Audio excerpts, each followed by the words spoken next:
நான் 2-3 முறை ஜெயிலுக்கு போகிறதுக்கு அவர் ஒரு காரணம். புரட்சி தலைவர் முதலமைச்சர் ஆயிட்டார் அப்படின்னா அவர் அடிச்சுவடை கூட தொடுவதற்கு இன்றைக்கு யாரும் இல்லை. அவரை அனுப்பி வைத்தது கமலஹாசன். ஆக கமலஹாசன் தான் A1. மாலை முரசு என்ற பத்திரிகையில் நிருபராக பணியாற்றி பல புரட்சிகள் செய்தவர். நான் 2-3 முறை ஜெயிலுக்கு போகிறதுக்கு அவர் ஒரு காரணம். பிரச்சனை ஏதாவது ஒன்று எழுதி விட்டுருவார். பர்மா பஜார் போராட்டத்தை ஒரு மாதிரி எழுதி விட்டுருவார். அது நம்ம அங்கே அது நல்ல விஷயம். நல்லது செய்யும்போது ஜெயிலுக்கு போகிறதுன்ற தியாகம்.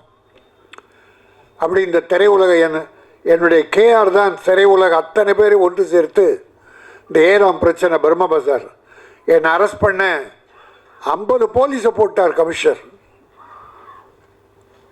அப்போது KR இண்டஸ்ட்ரியில் எல்லாரையும் சேர்த்து சேம்பரில் ஒரு மீட்டிங்கை போட்டு ராஜனை கைது செய்யக்கூடாது, திருட்டு விசையை தயாரிப்பவர் எதிர்ப்பவர்களை விற்பவர்களை எதிர்த்து பர்மா பஜாரில் போராடினார். அவரை அனுப்பி வைத்தது கமலஹாசன். ஆக கமலஹாசன் தான் A1. ராஜனை கைது செய்யக்கூடாதுன்னு மிகப்பெரிய ஒரு அரங்கம் நிறைந்த கூட்டத்தை நடத்தியவர் என்னுடைய KR. மறக்கவே முடியாது. அன்றைக்கி பெரிய டிஸ்ட்ரிபியூட்டர், பெரிய ப்ரொடியூசர், பெரிய டைரக்டர். உதயகுமார் அதே மாதிரி. இப்போ எங்களுக்கெல்லாம் ஓய்வு கொடுத்துட்டு இளைஞர்கள் நிறைய பேர் வந்துக்கிட்டு இருக்காங்க. எல்லோரையும் வாழ்த்துகிறேன். தம்பி ஆதி ஒரு துணிச்சலான இயக்குனர்.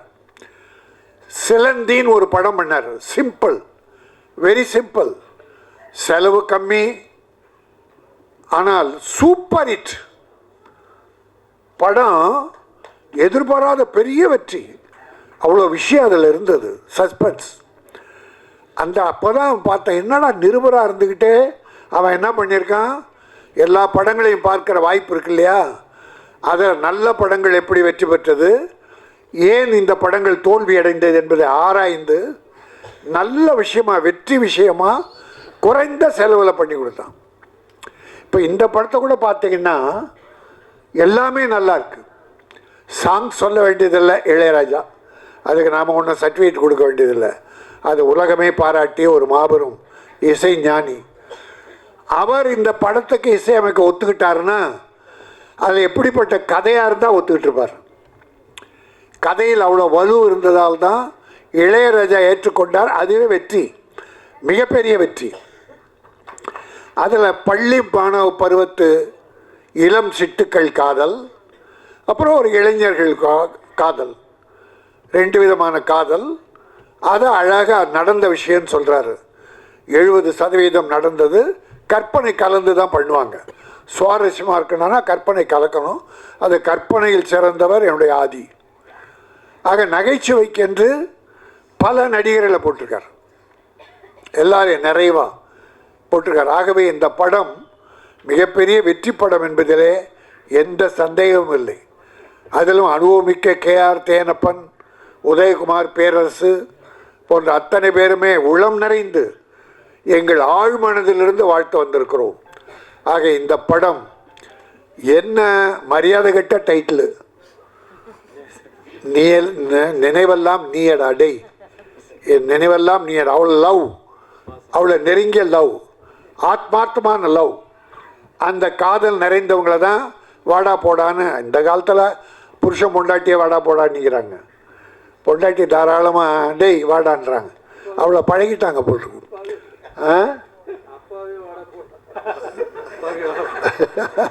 அப்பாவே வாடா, அதான் மரியாதை கெட்ட காலம். சரி, நல்லா இருக்கட்டும். இது இந்த காதலுடைய அழுத்தத்தை, நெருக்கத்தை காட்டுகிற ஒரு டைட்டில், நினைவெல்லாம் நீயடா. இது மக்களின் மனதில் நினைந்து நிற்க வேண்டும்.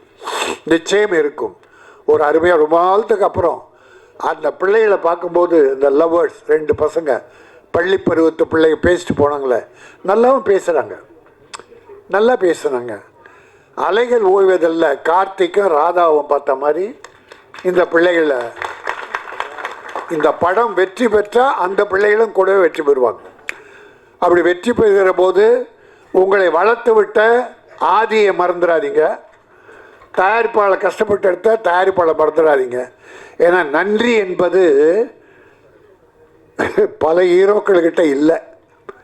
தன்னை வளர்த்து விட்ட இயக்குனரையும் தயாரிப்பாளரையும் கவனிக்காமலே இருக்கிற ஒரு நன்றிகட்ட சினிமா. அதாவது நன்றிகட்ட ஹீரோக்கள். நான் யாரும் சொல்ல, நன்றி உள்ளவங்களை பாராட்டுறேன், நன்றி இல்லாதவங்களை வருத்தப்படுறேன்.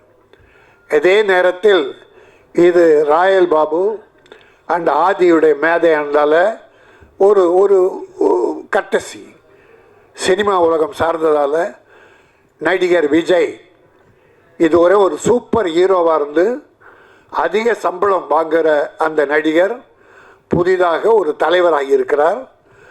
தமிழக வெற்றி கழகம் துவங்கி இருக்கிறார். தமிழ் திரை உலகம் சார்பில் அவரை எல்லா சார்பிலும் வாழ்த்துகிறேன். வெற்றி பெற வேண்டும் இல்லை முதலமைச்சராக வேண்டும் என்ற எண்ணத்தோடு ஆரம்பித்தால் அதற்கென்ன சில வழிகள் இருக்கிறது. கட்சி ஆரம்பிச்சிட்டவங்கெல்லாம் காணாமல் போன்னு பார்க்குறோம். ஆனால் வெற்றி பெற வேண்டும் என்றால் புரட்சி தலைவர் முதலமைச்சர் ஆயிட்டார் அப்படின்னா அவர் அடிச்சுவடை கூட தொடுவதற்கு இன்றைக்கு யாரும் இல்லை.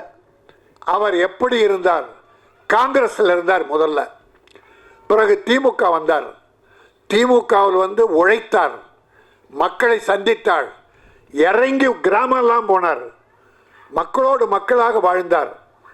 அண்ணா சொன்னார், ஒரு கனி என் மடியிலே விழுந்தது, அதை என் இதயத்திலே வைத்து கொண்டேதான், அதுதான் இதய கனி எம்ஜிஆர் என்றார்.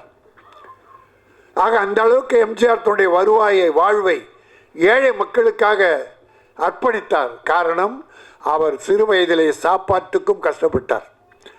அந்த கஷ்டம் ஏழைகள் படக்கூடாது என்று அவர் பாடுபட்டார். நான் தம்பி விஜய்க்கு சொல்லுவேன், நீங்கள் வெற்றி பெற வேண்டும். ஆனால் எம்ஜிஆர் செய்ததிலே ஒரு 15% அல்ல 20% தொண்டு செய்யுங்கள், இறங்கி வாருங்கள், மக்களோடு பழகுங்கள். மேடையில் இருந்து கொண்டு புஷி ஆனந்தை அறிக்கை விட சொன்னால் மக்கள் ஏற்றுக்கொள்ள மாட்டார்கள். இனிமேல் அப்படி இருக்கக்கூடாது. இறங்கி வர நல்லதுக்காக தான் சொல்கிறேன். ஆரம்பிச்சிட்டார். அதனால் நம்பில் ஒருவர். அதுக்கு முன்னால் ஒரு கட்டிய கோட்டையாக திமுக இருக்குது. இன்றைக்கி தாய்மார்களுக்கெல்லாம் ஏராளமாக நல உதவிகள் பண்ணிகிட்டு இருக்கார், நல்ல காரியம் பண்ணியிருக்கார். தொழில் அதிபர்களை ஈர்ப்பதற்காக முதலீட்டு இருக்க பிரான்ஸில் இருக்கார். இப்போது கோவாவில் இது துபாய் போனார். அப்படி ஒரு முதலமைச்சர் இருக்கார். அதிமுகன்னு ஒரு கட்சியும் சிறப்பாக நடத்தினார்கள். யாரையும் குறை சொல்ல முடியாது. பாரதிய ஜனதா என்று வளர துடிக்கிறது. அருமை சகோதரர் திருமாவளவன் ஒரு நல்ல தலைவர், வைகோ, சீமான், கம்யூனிஸ்டுகள் அற்புதமான கட்சிகள், காங்கிரஸ், இவ்வளோ கட்சிகள் இருக்கு. நீண்ட நெடுங்கால வரலாறு படுத்த கட்சி. இதுக்கிடையில் விஜய் ஆரம்பிச்சிருக்கீங்க, தப்பில்லை. இனிமேல் நீங்கள் எப்படி நடந்து கொள்ளப் போகிறீர்கள், என்ன கொள்கை வகுக்கப் போகிறீர்கள், மக்களிடத்து அதை எப்படி சேர்க்கப் போகிறீர்கள் என்பதை வைத்து மக்களின் ஆதரவை பெருகினால் நீங்கள் வெற்றி பெறுவீர்கள். எல்லாம் உங்கள் கையில் தான் இனிமேல் இருக்குது. யாரையும் நம்பி விட்டுறாதீங்க. நேரடியாக வாங்க. தலைவர் காமராஜ், அம்பேத்கர், பெரியாரை படியுங்கள் என்று ஒரு அறிக்கை சொன்னீர்கள். நான் இன்னொன்றும் உங்களுக்கு சொல்லுகிறேன். பேரறிஞர் அண்ணாவை படியுங்கள், டாக்டர் கலைஞரை படியுங்கள், புரட்சி தலைவர் எம்ஜிஆரை படியுங்கள். இதையும் சேர்த்து படியுங்க. மிகச்சிறந்த தலைவராக வரலாம். எல்லோர் சார்பிலும் நம்ம யாரும் கான்ட்ரவர்சியாக பேசலை. வந்துட்டார். நம்மில் சினிமா உலகை சார்ந்தவர். அவர் நல்ல சக்ஸஸ் ஆகணும். ஆனால் நல்ல அறிவாளித்தனமாக என்ன பண்ணியிருக்காரு, ஒரு தடவை திருநெல்வேலி போய் வெள்ளத்தால் பாதிக்கப்பட்டவர்கள் நேரடியாக கொடுத்துருக்காரு. குட், நல்ல விஷயம். இப்போது ஒரு நல்ல குழு போட்டு சில குழுக்களை அமைச்சிக்கிட்டு இருக்கார். நல்ல விஷயம். மாணவர்களை 10th படித்த மாணவர்கள் +2 மாணவர்களாக தேர்ந்தெடுக்கிறார்.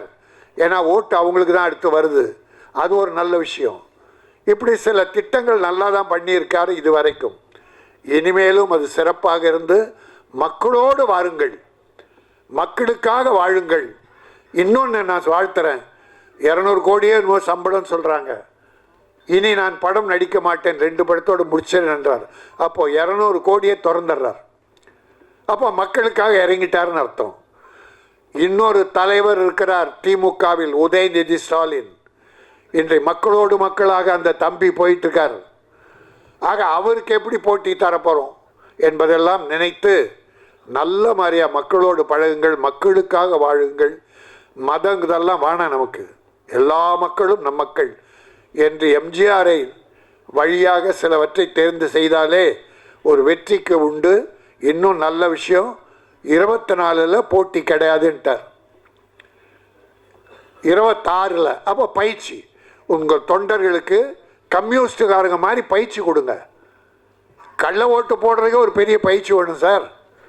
அரசியலுக்கு வந்துட்டால் அந்த அளவுக்கு மிகச்சிறப்பாக நடத்தி வெற்றி காண்பது உங்களிடம்தான் இருக்கிறது, மக்களிடம் இருக்கிறது என்பதை சொல்லி இந்த மேடையிலே வாழ்த்ததற்கு நான் பயன்படுத்தி கொண்டதற்காக ராயல் பாபுவும் என்னுடைய ஆதியும் நன்றி தெரிவித்து, வாழ்த்த வந்திருக்கிற பெரியோர்களே நீங்கள் வாழ்க, வாழ்த்த அமர்ந்திருக்கிற நல்லோரே நீங்களும் வாழ்க, எல்லோரும் நெடுவூழி வாழ்க, வளம் பெற்று வாழ்க, நலம் பெற்று வாழ்க, பொருள் பெற்று வாழ்க, நல்ல புகழ் பெற்று வாழ்க. நன்றி, வணக்கம். இந்த படம் நினைவெல்லாம் நீடா மிகப்பெரிய வெற்றி பெற்று ஆதிக்கும் ப்ரொடியூசருக்கும் பெரிய வாழ்க்கை தர வேண்டும். நடித்த கலைஞர்கள், தொழில்நுட்ப கலைஞர்கள் அத்தனை பேரையும் வாழ வைக்க வேண்டும் என கூறி விடைபெறுகிறேன். நன்றி, வணக்கம்.